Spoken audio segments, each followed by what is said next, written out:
보면 너희가 거듭난 것은, 즉 우리가 거듭날 수 있는 것은 살아있고 항상 있는 하나님의 말씀으로 되었느니라. 즉 이 말은 말씀이 없이는 안 된다라는 겁니다. 그런데 참 감사하게 하나님은 한 번도 그 말씀을 멈추신 적이 없습니다. 오늘 또 하나님은 말씀하시는 하나님이십니다. 그래서 귀 있는 자는 들으라 하셨고요. 분명 지금 이 시간 나의 삶의 현장 안에서 또 이 도성과 이 민족 안에서 하나님은 우리를 향한 말씀을 하고 계십니다. 단 우리가 못 듣는 것이 있습니다. 듣는 자는 복이에요. 분명히 기억하십시오. 나를 과와 같이 버려놓지 아니하신 하나님은 지금 이 상황에서 내게 필요한 말씀을 반드시 하십니다. 어떤 경로를 통해서든지 하십니다. 길을 가다가 누구에게 전도지를 받게 하시든지, 예배드리다가 말씀을 통하여 듣게 하시든지, 어느 날 말씀을 펼쳐서 그 말씀 속에 말씀이 띄게 하든지, 아니면 누구를 만났는데 겉면에 말씀이 있게 하시든지, 하나님은 반드시 말씀합니다. 그래서 우리가 이 영성이 날마다 깨어 있어야 해요. 자, 사무엘 어린 시절을 보십시오. 하나님은 말씀하시는데 사무엘은 듣는데 엘리 제사장은 못 듣습니다. 신기하죠. 이 사도 바울이 다메섹에서 예수의 음성을 듣는데 함께 갔던 사람들은 그저 무슨 형상만 보는 거예요. 그래서 우리가 집중해야 합니다. 하나님은 지금 내게 말씀하신다. 아무리 힘들고 어려워도, 아무리 내 감정이 격해 있어도 하나님 지금 필요한 말씀 내게 주신다. 이 분명한 신앙적 기초가 되어 있어야 합니다. 아니면 요즘 세상 좋지요. 제일 잘하는 건 뭐죠? 전화기도입니다. 그만 전화기도.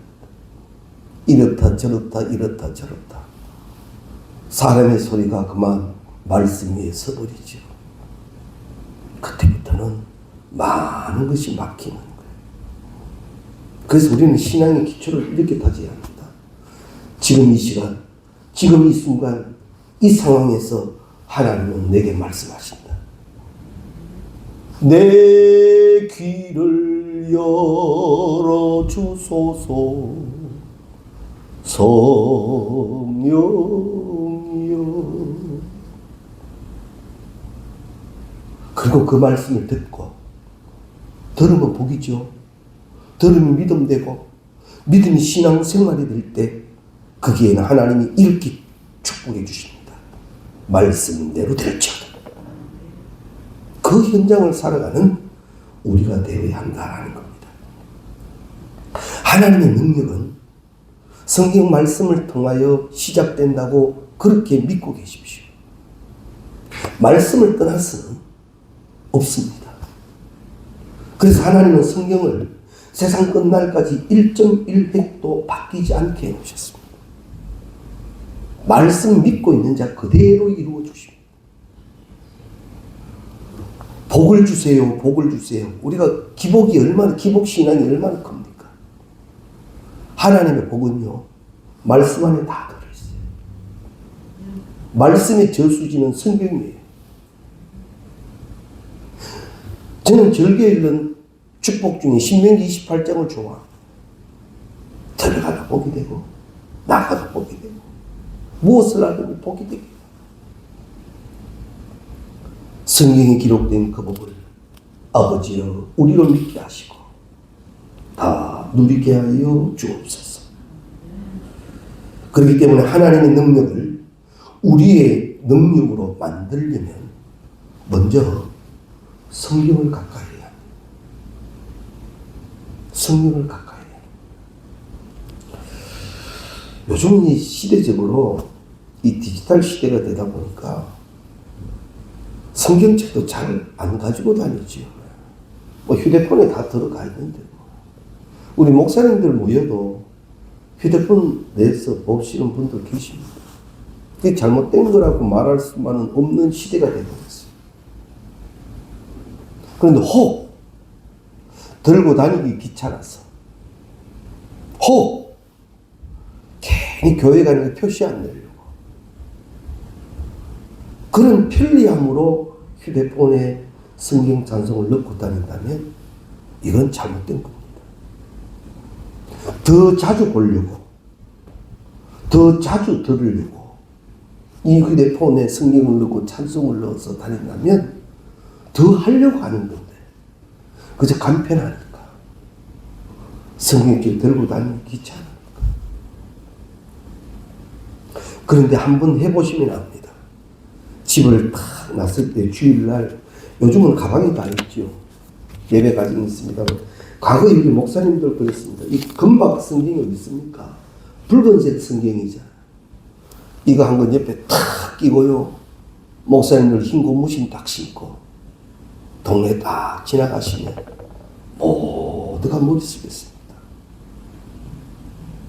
그러나 요즘은 금박을 칠하고 머리에 기름을 바르고 구두에 강을 내도 모릅니다. 근데 이 사순절 기간 오늘 저녁에 제가 하나 권하고 싶은 게 요번 주일은 교회 오실 때 성경책을 보이도록 해서 한번 와보실래요? 나 교회 갑니다. 나 예수 믿는 사람입니다. 표시를 표시. 도심교회에 그런 경우가 있답니다. 휴대폰 꺼내서 성경 찬송 읽고 나갈 때 호주머니 딱 넣어버리면 그때부터는 예배 드렸는지 안 드렸는지 표시도 없고 돌변하기도 한다네요. 그러나 우리는 오늘 저녁 이것 하나 기억해야 합니다. 하나님의 능력을 더 알아가고 더 누리려면 말씀을 가까이 해야 한다. 그래서 복 있는 사람은 주야로 주의 말씀을 묵상하는 자다. 즉 이 말은 말씀 붙들고 사는 사람이라는 거예요.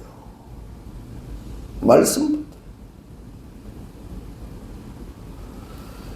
한번 점검을 해볼까요? 지난주에 설교 말씀의 본문이 어디였죠? 설교 내용이 뭐였죠? 나는 오늘 성경책을 보았습니까? 나는 오늘 성경을 펼쳤습니까? 자신 없습니다.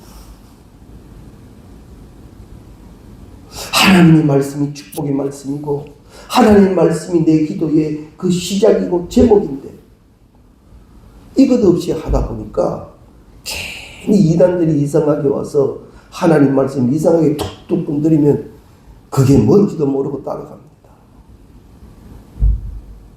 오늘 저녁 시작이자 결론으로 말씀드립니다.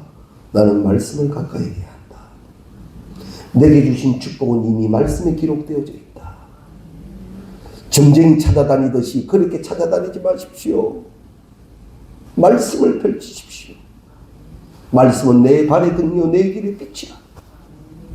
말씀이 펼쳐지기 시작하여 그것이 보이기 시작하고 들리기 시작하고 그 말씀을 믿고 내가 어느새 걷기 시작하더란 말이죠. 이 축복을 우리가 누려야 할 것입니다. 사람들이 삶 속에서 많은 축복을 누리기를 원합니다만은 진정한 축복은 하나님이 주시는 복이어야 합니다. 세상이 주시는 복은, 세상이 주는 복은 어떻게 변할지 모릅니다. 안 그렇습니까? 왜요? 집에 냉장고가 조그마한 게 있다가 좀 큼직한 양문형 탁 들어오면 야 좋지요. 왜? 야, 이 안에 이제 뭐 아무것도 막 넣을 것 같지요. 이제는 뭐 냉장고 복잡할 필요도 없고 그것도 막 양쪽에 막 이렇게 얼마나 좋아요. 근데 조금 지나봐요. 그게 또 다 좋은 게 아니에요. 더 좋은 게 나와버렸는데. 그래서 또 더 좋은 거 바꿨어요. 그게 얼마를 나를 만족시킵니까? 세상은 그렇습니다. 그러나 하나님의 복은 그렇지 않습니다. 왜냐하면 그 복은 하나님이 책임지시는 복이기 때문입니다. 우리는 그 복을 누리기를 원해야 합니다. 내가 그 복을 누리고 내가 사랑하는 그가 이 복을 누려야 합니다. 근데 이 복이 말씀이라는 거죠. 말씀이라는 거. 내가 어느 날 말씀이 막 들려지기 시작합니다. 깨달아지기 시작합니다. 이렇게 믿으셔도 됩니다. 이 복이 내게 시작됐구나. 이 말씀에 이 복이 내게 시작됐구나. 내가 드디어 이 말씀을 듣기 시작했고 믿기 시작했고 붙들기 시작했고 그대로 살기를 원합니다. 성령이 우리 가운데 기도의 응답을 주실 때는 어떻게 하신가 하셨죠? 순서적으로 보면 마음의 소원을 주세요. 막 이렇게 거룩한 소원을 주세요. 그리고 그것으로 막 기도하게 하세요. 기도하면 내게 능력 주시는 날에서 내가 막 그 일을 시작해가는 거죠. 그 가운데 응답이 이루어지. 할렐루야. 그 소원을 무엇으로 주시느냐? 말씀으로 소원을 주십니다. 말씀을 듣는 가운데 소원이 생겨요. 나도 그러고 싶습니다. 나도 그렇게 하겠습니다. 어느새 내 심령 깊은 곳에서부터 흘러나오는 화답. 아멘. 할렐루야. 아멘. 이 화답의 시작이 말씀을 근거해야 된다라는 겁니다. 마찬가지로 내가 말씀으로 이렇게 은혜를 누리는 것처럼 사랑하는 그도 말씀으로 복을 누려야 되거든요. 그래서 성경은 하나님의 말씀을 우리에게 이렇게 비유합니다. 씨앗으로 비유합니다. 씨앗. 우리로 하여금 하나님의 말씀을 심게 해놓으셨어요. 내 심령에, 너의 심령에, 오늘 이 현장에 말씀을 심게 해놓으셨어요. 이제 자라게 하시는 이는 누구라고요? 여호와 하나님이에요. 내가 믿음 가운데 심은 그 씨를 하나님은 자라게 하시는. 이 분명한 진리를 우리가 알고 있으면서도 안 합니다. 말씀 붙들고 이거 심으면 되는데 안 합니다. 자녀들 이렇게 키울 때 어릴 때 심겨주는 이 말씀의 씨가 얼마나 크다고요. 저는 유치부 때 성경 암송 대회를 나갔어요. 그때 성경 암송의 구절이 마태복음 5장이었어요. 마태복음 5장이 꽤 길잖아요. 유치부 아이가 유치부 그 암송 구절이 마태복음 5장이에요. 마태복음 5장은 이렇게 시작합니다. 예수께서 산에 올라가 앉으시니 제자들이 나온지라 입을 열어 가르쳐 가르사대 심령이 가난한 자는 복이 있나니 이렇게 나옵니다. 저는 이 마태복음 5장을 그때 외우고 아직까지 가집니다. 물론 3, 4대의 신앙이니까 막 그럴 수 있었다 라고 할 수도 있지만 많이 심어주십시오. 이제 이 아이들이 자라나서 조금 자기 고집 부리고 자기 논리 펼치면 뭐라 그럽니까? 다 지 알아서 한다고. 되게 똑똑한 척 하죠. 개 코도 알면서. 그래도 포기하지 마십시오. 나는 이 자녀의 심령에, 나는 이분의 심령에 말씀을 심어야 할 사명을 받았다. 하나님은 나에게 이 일을 맡기셨다. 멈추지 마십시오. 포기하지 마십시오. 말씀을 심어놓으면 자라게 하시는 이는 하나님이시다. 자라서 거두게 하실 때는 어떻게 한다고요? 시절을 쫓아 과실을 맺게 하시고 30배, 60배, 100배의 결실을 키워줘 기쁨의 담을 갖게 하시는 기쁨. 그거 내주신다는 거지. 얼마나 좋아. 지금 또 이제부터라도 또 심으십시오. 말씀을 심으십시오. 그저 주문 외우듯이 주는 말씀 말고 정말 내가 믿고 있는 그 말씀, 그걸 심어라. 그 자녀에게, 그 사랑하는 자에게, 그리고 내가 심은 그 삶의 현장 안에 하나님의 역사가 있게 될 줄로 믿습니다. 예레미야 23장 29절에 보면 내 말이 불 같지 아니하냐, 반석을 쳐서 부스러뜨리는 방망이 같지 아니하냐, 내 말씀이 불 같지 아니하냐, 반석을 쳐서 부스러뜨리는 그런 방망이 같지 아니하냐. 하나님의 말씀이 이렇게 강력하다.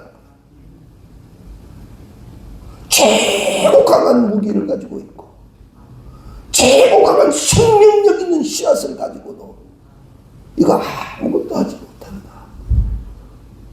나중에요, 하나님 앞에 서면 알 겁니다. 하나님 그때 그를 끌어요. 오늘 이 말씀 나로 듣게 하신 것은 하나님의 뜻입니다.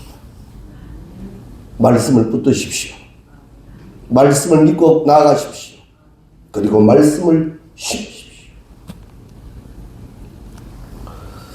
우리의 삶과 봉사에서 충만한 능력이 나타나기를 원한다면 하나님의 말씀, 그 말씀을 붙들어야 합니다.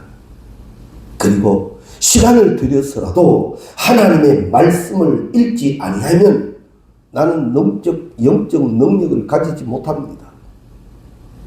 가졌다고 착각할 뿐이죠. 신앙의 경륜이 말씀을 대신하지 않습니다. 말씀은 하나님 말씀이어야 합니다. 그 말씀으로만 나아가야 된다는 거죠. 그래서 말씀은 첫 번째로 죄를 깨닫게 하는 능력이 있습니다. 사도행전 2장 37절에 보면 너희가 이 말을 듣고 마음에 찔려 베드로와 다른 사도들에게 물어가로되 형제들아 우리가 어찌할꼬 하거늘. 청중들이 왜 찔렸는가 하면 그것이 하나님 말씀이기 때문이지요.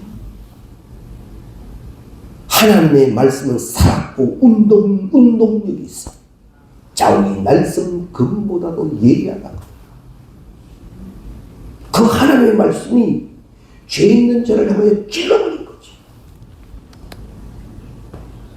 그때 정령고 깨닫는 자는 어찌할까?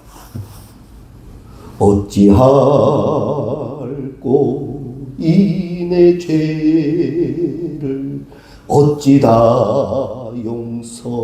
용서받을까?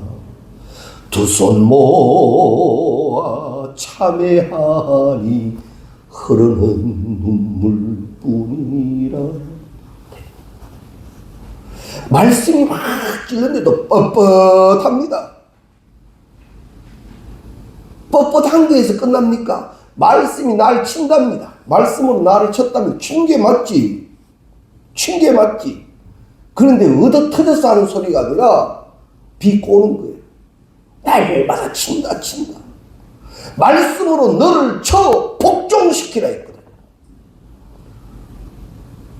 말씀으로 얻어터지는 게 복이에요. 그런데 그게 상처가 되어 시험이 된다고요.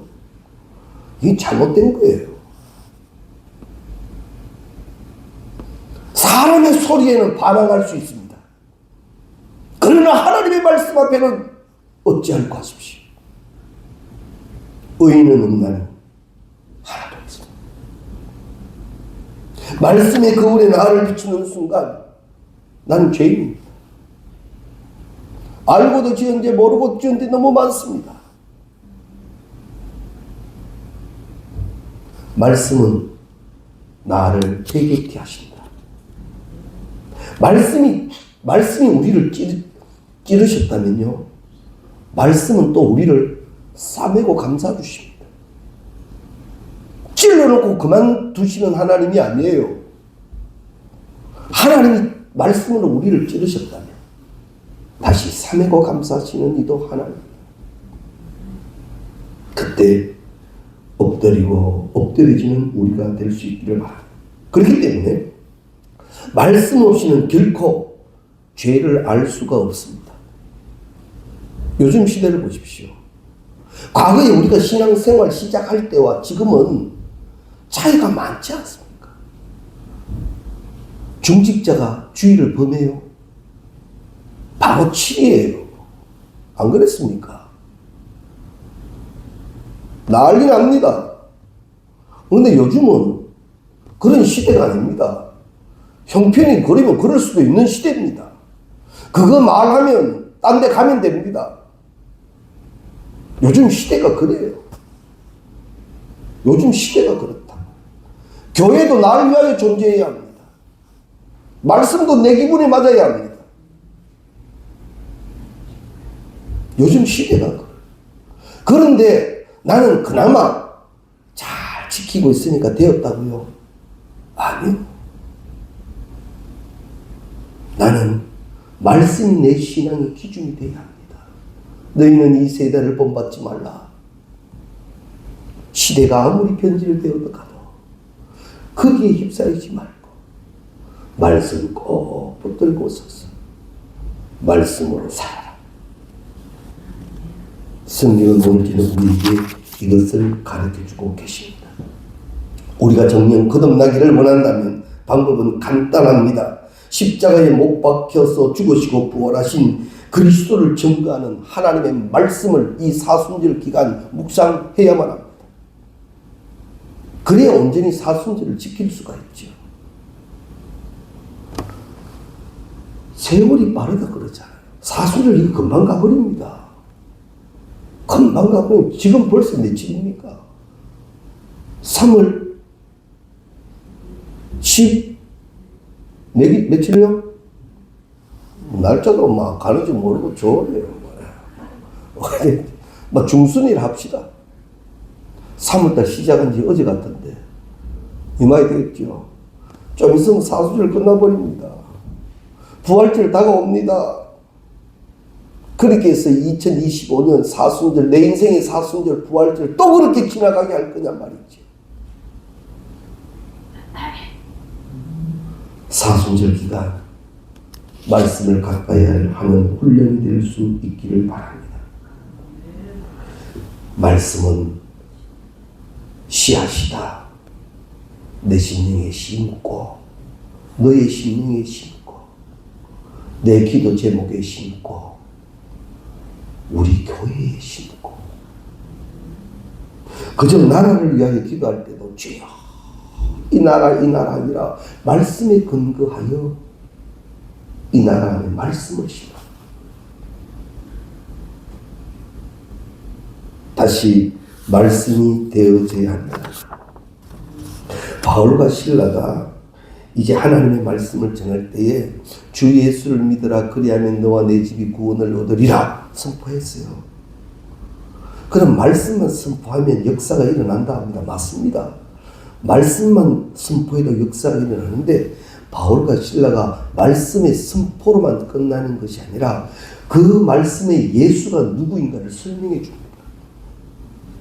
주 예수가 누구인가를 가르쳐 줍니다. 말씀에 근거해서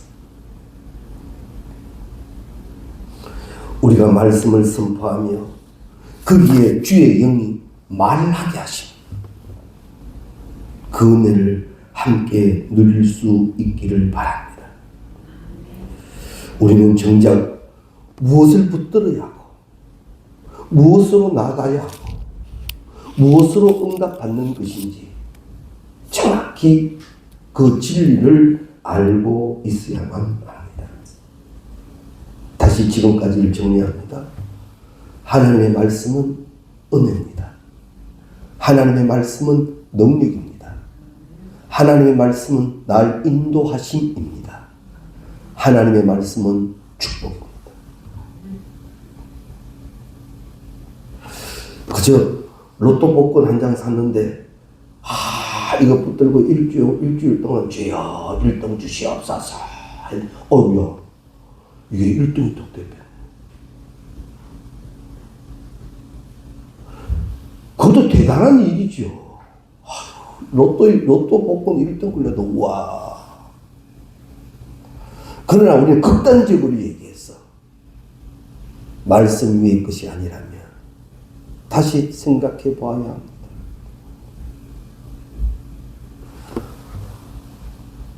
세계적으로 복권에 당첨된 사람들의 삶이 그렇게 눅눅지 않았다네요. 통계적으로. 비참한 경우가 많았대요. 결국 세상에는 물질이 최고입니다. 돈 가지고 안 되는 건 뭐 있습니까? 어지간한 거 다 안 됩니까? 그러나 돈으로 안 되는 건 많습니다. 돈으로 좋은 침대는 살 수 있습니다. 금방 묻힌 침대를 살 수는 있습니다. 그러나 잠은 돈 주고 못 삽니다. 간단합니다.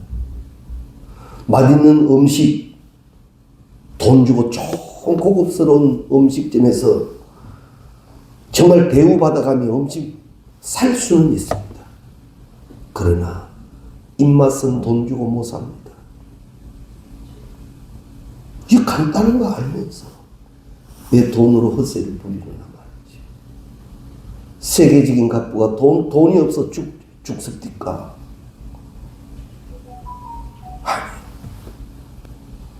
우리는 이 땅에서의 끝나는 존재가 아닌 하나님 나라를 믿는 존재입니다. 그 하나님의 나라가 말씀에 기록되어져 있습니다. 그저 이상한 신비적인 이야기 듣고 듣는 하나님 나라 말고 내가 하나님의 말씀을 통하여 깨닫는 나라, 그리고 주의 인이 말씀을 통하여 보여주시는 귀로만 듣던 하나님을 눈으로 배우는 그 은혜는 말씀을 통하여 이루어진다는 것, 우리가 꼭 기억할 수 있기를 바랍니다. 그래서 우리가 말씀을 펼쳐놓고 조금 전에도 말씀드렸듯이 내 마음에 사모함 소원을 주시고 그것으로 믿고 기도하고 행하게 한다 하셨는데, 말씀을 펼쳐놓고 우리가 이 신앙생활 되어지면요, 헛된 것을 구하지 않습니다. 첫째, 헛된 것을 구하지 않습니다.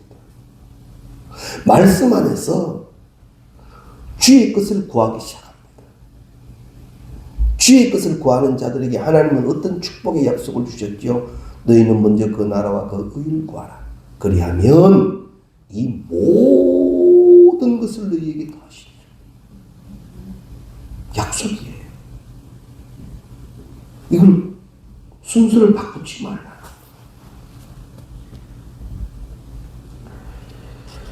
하나님의 말씀이 나로 하여금 기도하게 하시고 그것으로 힘쓰게 하시고 그것으로 응답해 주시는 현장,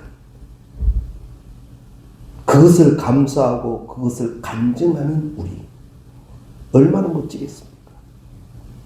그러면서 샘솟듯한 기쁨으로 막 기뻐하며 막 찬송하는 은혜. 우리 아마 신앙생활 하면서 그런 은혜를 누렸을 거예요. 이건 뭐지? 이건 뭔데 내가 가슴이 이렇게 기쁠까? 이건 뭐 때문에 이러지? 이건 뭐야? 이건 뭐야? 계산적으로 안 나오는 일인데 이게 뭐지? 이게 뭐지? 그러나 제 개인적인 체험도 그렇고 목회하면서도 보았습니다. 계산적으로는 맞지 않는 일이 지나고 보니까 엄청난 축복이었더라는 거지. 엄청난 축복이었더라. 하나님의 복은요, 세상의 계산계로는 계산이 안 됩니다. 왜냐하면 계산할 수 없는 하나님의 방법이기 때문입니다. 그 방법, 그 축복은 말씀에 기록되어져 있습니다. 그래서 요한복음 20장 31절에 보면 오직 이것을 기록하면 너희로 예수께서 하나님의 아들 그리스도이심을 믿게 하려 함이요 또 너희로 믿고 그 이름을 힘입어 생명을 얻게 하려 함이라. 이 모든 말씀을 기록한 것은 너희로 하여금 예수를 믿고 그 예수의 이름을 힘입어 축복을, 생명의 삶 축복을 누리게 하려 함이라. 우리 앞에 13주 동안 예수 이름 그 능력으로 사는 삶에 대하여 공부를 했습니다. 이제는 예수 이름으로 사는 엄청난 권세를 가지고 살지. 가자.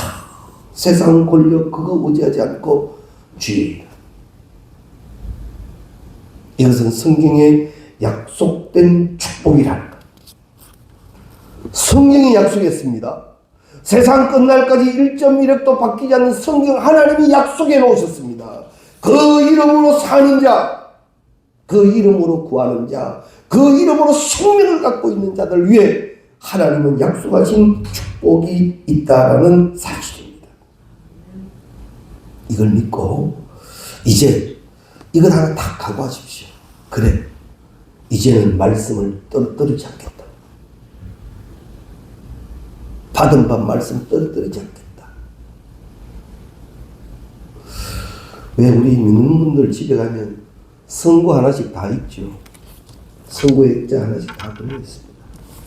무슨 부적입니까? 그거 왜 걸어놨는데요? 그거 왜 걸어놨는데요? 오늘 우리 집에 걸려있는 하나님 말씀 그 앞에 서서 한번 읽었습니까? 그러면 그거 왜 걸어놨는데요?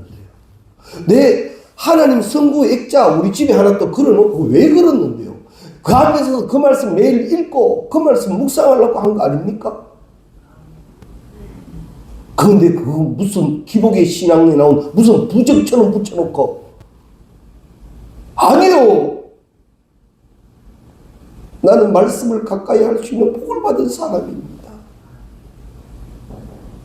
교회 카렌달에 한 달 동안 말씀이 있죠.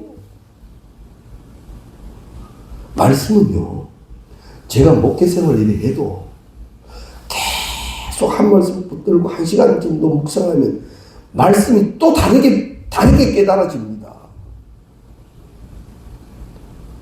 목회생활 45년 이상 넘어도 다 모릅니다, 아직. 말씀 다 모릅니다. 이 말씀이 오늘 또 깨닫게 하시는 게 있는데 뭐. 오늘 또 깨닫게 하는 게 말씀을 가까이 하자. 말씀을 묵상하자.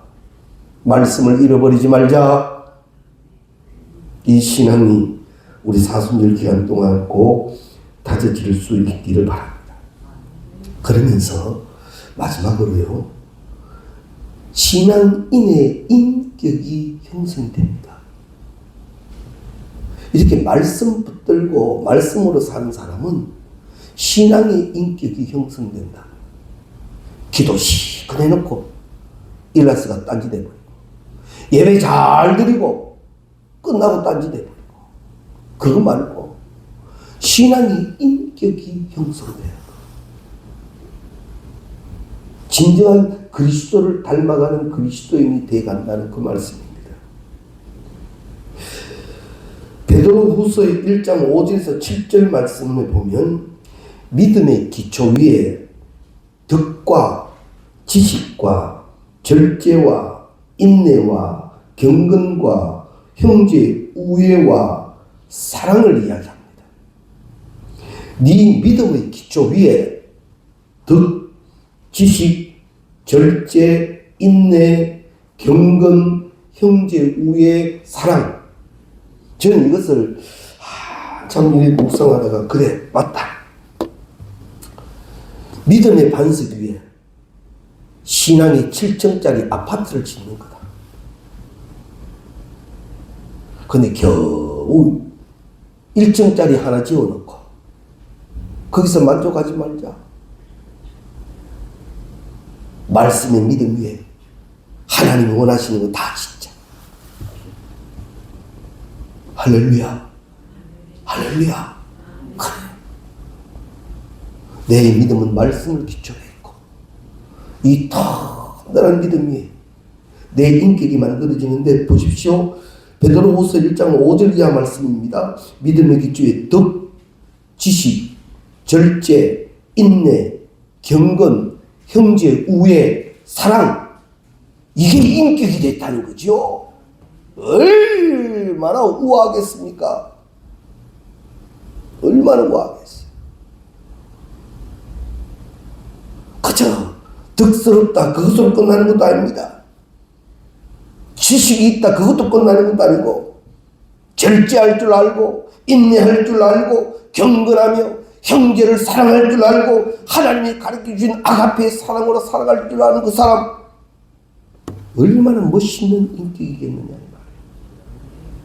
그리스도인은 이런 거룩한 인격이 있어야 합니다. 물론 교회에서는 나름대로 뭐 한다 했는데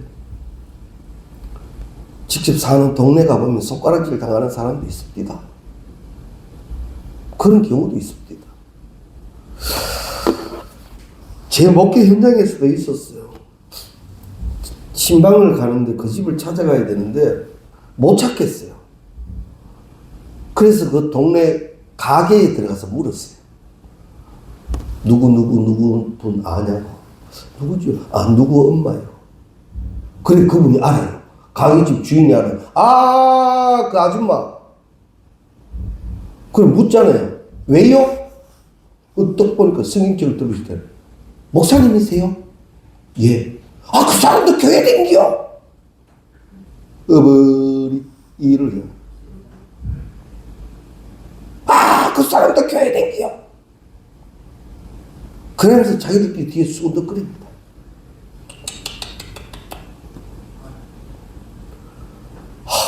제가 부끄러워 혼났습니다. 제가 부끄러웠어요. 신앙의 인격이 되시기를 바랍니다. 신앙의 인격이 되십시오. 하나님의 자랑이 되십시오. 하나님이 주신 빛과 소금이 되십시오. 그러려면 말씀대로 신앙생활을 해야 합니다. 말씀대로 하다가 내 신앙이 몹시 힘들면 기도하십시오. 내 힘든 거 하나님 아십니다. 야, 너 참 힘들어하구나. 그때 성령은 보혜사잖아요. 돕는 영이잖아요. 도와주세요. 이런 체험을 가져야 되는데 조금 힘들다고, 조금 기분 상했다고 말씀에 그렇게 해놨습니까? 조금 힘들면 막 간도라 그래 놨습니까? 조금 기분 나쁘면 치워버리라고 그렇게 기록해 뒀습니까? 성경에도 없는 일을 왜 합니까?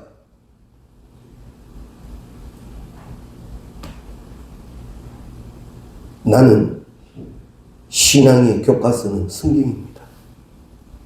철저하게 말씀 안에 신앙생활, 특별히 이 사순절 기간 훈련되어져 가는 우리가 되시기를 주의 이름으로 축원합니다. 찬송가 202